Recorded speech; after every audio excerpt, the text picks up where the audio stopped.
শালিকি পুৱা ৰদালি দেখিলে তোমালৈ মোৰ মনতে পৰে বুকুৰ উশাহ হিমা হৈ থাকে কি জানি তোমাতে গলিব পাৰে। নমস্কাৰ, নিউজ 18 অসম নৰ্থ ইষ্টৰ এই বিশেষ অনুষ্ঠানলৈ মই লখিমপুৰৰ পৰা সঞ্জীৱ লাহনে স্বাগতম জনাইছোঁ। প্ৰিয় দৰ্শকসকল, নিশ্চয় আপোনালোকৰ জ্ঞাত যে আজি ঘোষণা হ'ল উচ্চতৰ মাধ্যমিক চূড়ান্ত পৰীক্ষাৰ ফলাফল। আৰু লখিমপুৰ জিলাত ভাল ফলাফল প্ৰদৰ্শন কৰা এজন ছাত্ৰ আৰু এগৰাকী ছাত্ৰী মোৰ লগত আছে। কেৱল তেওঁলোক মেধাৱীয়ে নহয়, তেওঁলোকৰ আছে অনন্য প্ৰতিভা। আমি আজি এই বিশেষ অনুষ্ঠানৰ জৰিয়তে আপোনালোকক সেই ছাত্ৰ আৰু ছাত্ৰীগৰাকীৰ যি অনন্য প্ৰতিভা আছে সেইখিনি আপোনালোকৰ আগত দেখুৱাবলৈ যত্ন কৰিম। আৰু লগতে তেওঁলোকৰ ভৱিষ্যত পৰিকল্পনা বা শৈক্ষিক দিশত যি তেওঁলোকৰ পৰিকল্পনা আছে সেইখিনি আপোনালোকক আমি জনাবলৈ যত্ন কৰিম। প্ৰথমে মই চিনাকি কৰি দিম ডিম্পী চেতিয়া। এয়া ডিম্পী চেতিয়া নিশ্চয় আমাৰ নিউজ 18 অসম নৰ্থ ইষ্টৰ দৰ্শকসকলৰ মনত আছে। আজিৰ পৰা ঠিক প্ৰায় 10 বছৰ আগতে এই অকণমানি হৈ থকা ডিম্পী চেতিয়াজনীয়ে এটা মাত্ৰ কথা কৈছিলে যে সৰু স্কুলত পঢ়িও ডাঙৰ মানুহ হ'ব পাৰি। ঠিক সেই কথাষাৰ সন্নিৱিষ্ট হৈ থকা যিটো বাতৰি ইমানেই বেছি প্ৰচাৰ লাভ কৰিছিলে যে 4 মিলিয়ন দৰ্শকে চাইছিলে সেই বিশেষ বাতৰিটো। আৰু তাৰপিছত ডিম্পী চেতিয়া হৈ পৰিছিলে বহুতৰে আকৰ্ষণৰ কেন্দ্ৰবিন্দু। কথা কোৱা ডিম্পীজনী এটা সময়ত ডাঙৰ হ'ল, মেট্ৰিক পাছ কৰিলে। মেট্ৰিক পাছ কৰিছিলে ডিষ্টিংশ্যন সহ। আৰু আজি ঘোষণা হোৱা উচ্চতৰ মাধ্যমিকৰ যি ফলাফল তাতো ডিম্পী চেতিয়া আমি আশা কৰাৰ দৰেই ডিষ্টিংশ্যন সহ উত্তীৰ্ণ হ'বলৈ সক্ষম হৈছে। ডিম্পী, প্ৰথমে এই বিশেষ অনুষ্ঠানলৈ স্বাগতম জনাইছোঁ নিউজ 18। ধন্যবাদ ধন্যবাদ ছাৰ। আগৰ দৰে কথা ক'ব পৰাকে সাজু হৈ আছানে নে অলপ সলনি হ'লা? আগতকৈ অকণমান সলনি হ'লা। বাৰু যি নহওক, তোমাৰ ৰিজাল্টৰ বিষয়ে প্ৰথমে শুনি ল'ম। মই আপুনি কোৱা নিচিনা ডিষ্টিংশ্যন 87.4, 5খনত মই লেটাৰ পাইছোঁ আৰু এটাত 6 নম্বৰ এটা কমিলে। ৰিজাল্টক লৈ সন্তুষ্ট? ঠিকে আৰু ভালে লাগিছে। আৰু কিবা কৰিব পৰা হ'লহেঁতেন নেকি? অকণমান চেষ্টা কৰা। আৰু অকণমান ভাল হ'লহেঁতেন, মানে ভাল কৰিব লাগিছিল মোৰ মতে, কিয়নো ভাবিছিলোঁ যে অকণমান পাৰ্চেণ্টেজটো বঢ়া হ'লে ভাল আছিলে আৰু, কিন্তু একো নাই, এতিয়াও ঠিকে আছে আৰু যিমান পাইছোঁ সুখী। আমি গম পাইছিলোঁ যে ডিম্পীয়ে পঢ়া শুনাৰ সমানে সমানে গীত নৃত্য সকলোৰে চৰ্চা কৰে আৰু কথা কৈ খুব বেছি ভাল পায়। আৰু প্ৰিয় দৰ্শকসকল, আমি এটা কথা ক'ম, ডিম্পীৰ এটা চৰিত্ৰ আছিল যে টপৰাই যিকোনো প্ৰশ্নৰ উত্তৰ দিয়ে, ভাবিয়ে কয়নে নেভাবিয়ে কয়নে, কিন্তু শুনি ভাল লাগে। সেই কথাটোৰ কাৰণে ডিম্পী হৈ পৰিছিল তামাম ভাইৰেল। মই পুনৰ কৈছোঁ, 4 মিলিয়ন মানুহে সেই বিশেষ বাতৰিটো তেতিয়াই চাইছিল নিউজ 18 অসম নৰ্থ ইষ্টৰ সেই বিশেষ সম্প্ৰচাৰত। আজি আকৌ পুনৰ ডিম্পীক আমি আকৌ আগৰ নিচিনাকে তেনেকুৱা কিবা কথা ক'বলৈ মন গৈ আছে নেকি আমাৰ জৰিয়তে? সেনেকেতো একো ভাবি অহা নাই, কিন্তু যদি সোধে চেষ্টা কৰিম ক'বলৈ। হয় নেকি? বাৰু কথা ওলালে আমি কথা পাতিম। গীত নৃত্য এইবিলাকৰ চৰ্চা চলি আছেনে? চলি আছে, ঘৰতে হৈ আছে আৰু, কিন্তু এনে আনুষ্ঠানিক হিচাপে মই যেতিয়া মেট্ৰিকৰ আগত আৰু, কিয়নো সেইটো টাইমত অকণ পঢ়িবৰ কাৰণে টাইম লাগিছে, সময় লাগে, সেইকাৰণে সেই তেতিয়াৰ পৰা ইমান বেছি হোৱা নাই। কিন্তু এই 2 বছৰটো একেবাৰে ক'তো যোৱাও নাই, কিবা কৰে, এনেই ঘৰতে গোৱা হয় আৰু। আজি প্ৰথম ফলাফলটো যেতিয়া পালা, তাৰপিছতে মনলৈ চাগে জাপ মাৰি নাচিবলৈ মন গৈছিলে নে কিবা গান এটা গুণগুণাবলৈ মন গৈছিলে? প্ৰথম ৰিজাল্টটো পাই পেলাই অকণমান বহিছোঁ, মই বেছি একো কৰা নাই, বহিছোঁ। মই মাৰ্কশ্বিটখন চাইছোঁ ক'ত কি হ'ল, তাৰপিছত ভাবিছোঁ তাৰপৰা নাই, এনেকৈ একো নাচিব মেলিব। বাৰু আমি ডিম্পী মুখৰ পৰা গীত শুনিম আৰু মোৰ লগত অন্য এজন মেধাৱী ছাত্ৰ আৰু বিশেষভাৱে এটা চেলেঞ্জ লৈ ইতিমধ্যে উচ্চতৰ মাধ্যমিক চূড়ান্ত পৰীক্ষাত উত্তীৰ্ণ হ'ল অমৃত প্ৰতিম বাইলুং মোৰ লগত আছে। আমি ইতিমধ্যে চিনাকি কৰি দিছোঁ আমাৰ দৰ্শকসকলক। পুনৰ অমৃতৰ কাষলৈ আহিম আৰু ডিম্পীৰ পৰা এটা কথা আমি জনাই থওঁ, আমি গীতো শুনিম, কিন্তু আজি মনৰ কথা পাতিম, ভৱিষ্যত পৰিকল্পনাৰ কথা পাতিম, লগতে গীতো শুনিম, সাজু হৈ থাকিব লাগিব। অমৃত, পুনৰ এবাৰ নিউজ 18 অসম নৰ্থ ইষ্টৰ বিশেষ অনুষ্ঠানত তোমাক আমাৰ চেনেলৰ তৰফৰ পৰা অভিনন্দন জ্ঞাপন কৰিছোঁ। ধন্যবাদ ছাৰ। আপোনাকো মই আপোনাৰ লগতে আপোনাৰ চেনেলৰ যোগেদি মই অসমবাসী ৰাইজক ধন্যবাদ তথা কৃতজ্ঞতা জ্ঞাপন কৰিব বিচাৰিছোঁ। প্ৰথমতে কথা পাতোঁ নে আমি সংগীতৰ মাজলৈ যাওঁ? মানে এটা কথা কৈ থওঁ প্ৰিয় দৰ্শকসকল, অমৃত কেৱল এজন মেধাৱী ছাত্ৰই নহয়, অমৃতে ইতিমধ্যে সংগীত বিষয়ত বিশাৰদ সম্পূৰ্ণ কৰিছে, বিশাৰদ ডিগ্ৰী লাভ কৰিছে আৰু তাকো কণ্ঠশিল্পী হিচাপে। গতিকে আমি দুইজন প্ৰতিভাসম্পন্ন ছাত্ৰ লগ পাইছোঁ। আৰু আমি প্ৰথমে তাৰ মাজতে জনাওঁ, নিউজ 18 অসম নৰ্থ ইষ্টে আমি বিভিন্ন সময়ত এনেকুৱা ধৰণৰ যিসকল প্ৰতিভাধৰ ছাত্ৰ ছাত্ৰী আছে তেওঁলোকৰ প্ৰতিভাসমূহ উলিয়াই আনিবৰ কাৰণে আমাৰ যি সামাজিক দায়বদ্ধতা তাৰ আমি দায়বদ্ধতা পালন কৰিছোঁ। বিভিন্ন ছাত্ৰ ছাত্ৰী কেৱল আমি মেধাৱী ছাত্ৰ ছাত্ৰী বিচাৰি ফুৰা নাই, মেধাৱী আৰু প্ৰতিভা সম্পন্ন ছাত্ৰ ছাত্ৰীক আমি চিনাকি কৰি দি আপোনালোকৰ মাজত চিনাকি কৰি দিয়াৰ যত্ন কৰিছোঁ। তাৰে দুজন ছাত্ৰ আজি মোৰ লগত আছে। পুনৰ কৈছোঁ যে ডিম্পী চেতিয়া আৰু অমৃত প্ৰতিম বাইলুং। মই প্ৰথমে এটা বাঁহী সুৰ তোমাৰ পৰা শুনি লওঁ নেকি, তাৰপিছত মনৰ কথা পাতিম। অমৃতৰ কথা পাতিবলগীয়া কিন্তু বহুত আছে, অমৃতৰ মনৰ কথা বহুত আছে, সকলোখিনি শুনিম। প্ৰথমে এটা বাঁহী সুৰ শুনি লওঁ, নহয় জানো?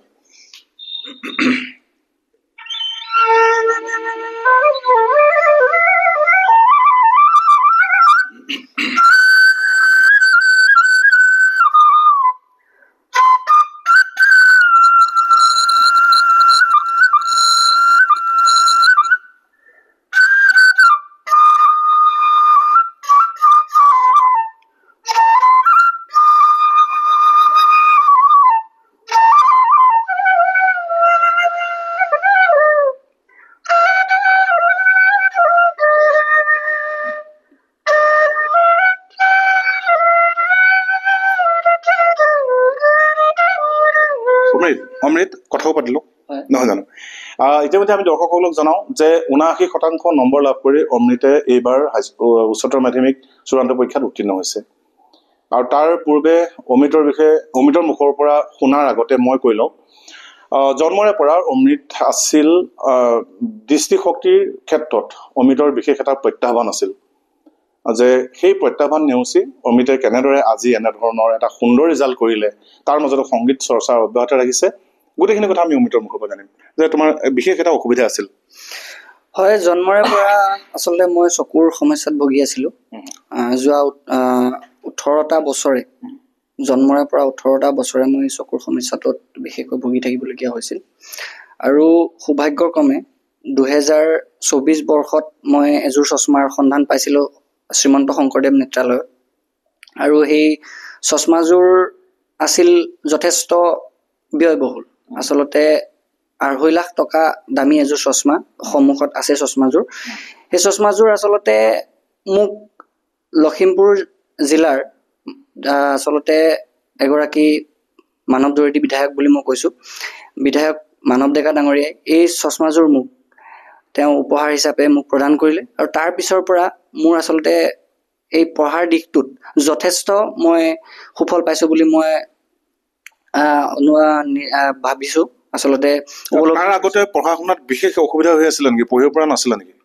হয়, আচলতে যিসমূহ আমাৰ বৰ্ডত লিখা যিখিনি লিখা থাকে বা বৰ্ডত আমাক কিবা বুজালে, সেই বৰ্ডৰ পৰা মই স্পষ্টভাৱে বৰ্ডখন দেখি নাপাওঁ বা বৰ্ডৰ আখৰখিনি মোৰ বোধগম্য নহয়। মই কি লিখিছে তাৰ সেইখিনি মানে মই ভালকৈ দেখা নাপাওঁ। কিন্তু হয় কিন্তু এই চশমাযোৰ পোৱাৰ পাছত মই এই বৰ্ডত লিখা যিমানে আঁতৰত নহওক, বৰ্ডত লিখা যিখিনি আখৰ বা যিয়ে নিলিখক সেইখিনি ধুনীয়াকৈ চাই পঢ়িব পাৰোঁ।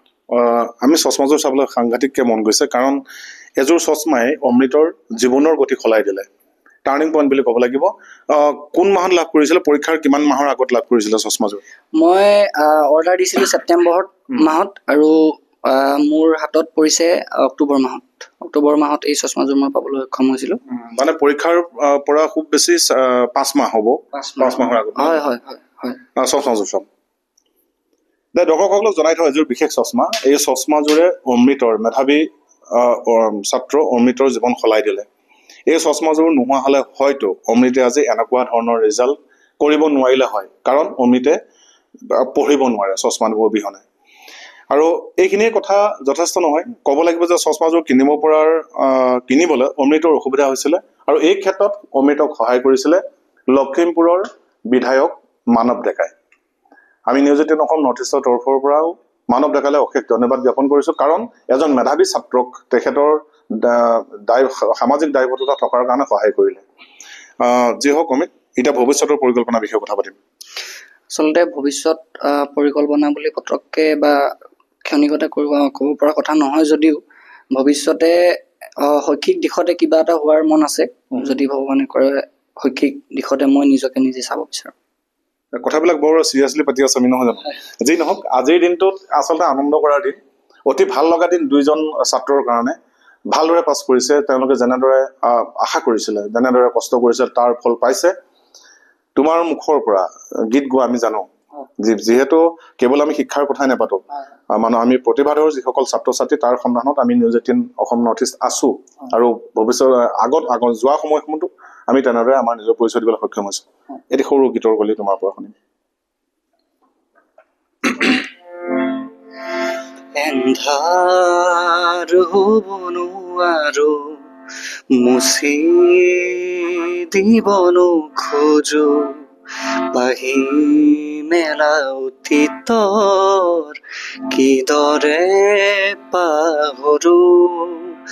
এন্ধাৰ হ'ব নোৱাৰো, মুচি দিব নোখোজো, পোহৰ বুলি জীয়ালো মনে মনে প্ৰাণতে, হাতেৰে ঢুকিনো পুৱা জোনৰে ছবি, পাহি মেলি সপোনে আগুচিলে জীৱন, কোনোবা দৰদি আকাশৰ নীলিমাকে, এই মন আজি যেন সীমত লীন হোৱা তৃষা, কিদৰে পাহৰো মই, এন্ধাৰ হ'ব নোৱাৰো, মুচি দিব নোখোজো। অমৃত, কাৰ গীত সকলোতকৈ ভাল লাগে? আচলতে গীতৰ কথা বুলি ক'বলৈ গ'লে মই আচলতে সকলো ধৰণৰ গীতেই শুনো। আচলতে পুৰণা যিসমূহ গীত সেয়া মোৰ ধৰক ভূপেন হাজৰিকাই হওক, নৱপ্ৰজন্মৰ জুবিন গাৰ্গৰে হওক বা দীপেন বৰুৱাৰে হওক, সকলোৰে গীতেই ভাল লাগে। যিসমূহ গীতে আচলতে এগৰাকী ব্যক্তিৰ বা এখন সমাজ জীৱনৰ গাথা আৰু বেথাসমূহ দাঙি ধৰিব পাৰে, সেই গীতসমূহ আচলতে মোৰ খুবেই ভাল লাগে। নিতান্ত অতি সুন্দৰ কথা। আমাৰ দিব্যি চেতিয়া মনে মনে বহি আছে। অমৃতে এই হাৰমনিয়ামখনত লিড দি সহায় কৰিব, আৰু এটি চমুকে মানে গীতৰ কলি এটা শুনিবলৈ যত্ন কৰিম।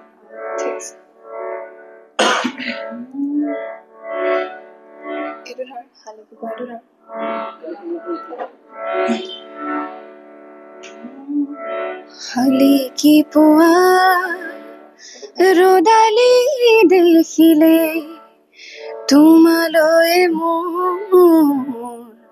মনতে পৰে, বুকুৰ উশাহ হিমা হৈ থাকে, কি জানি তোমাতে গলিব পাৰে, হিয়াৰ থাপনাত ধাপিলো তোমাক, জনমে জনমে বুজিছো তোমাক, শালিকি পুৱা ৰদালি দেখিলে, তোমালৈ মোৰ মনতে পৰে।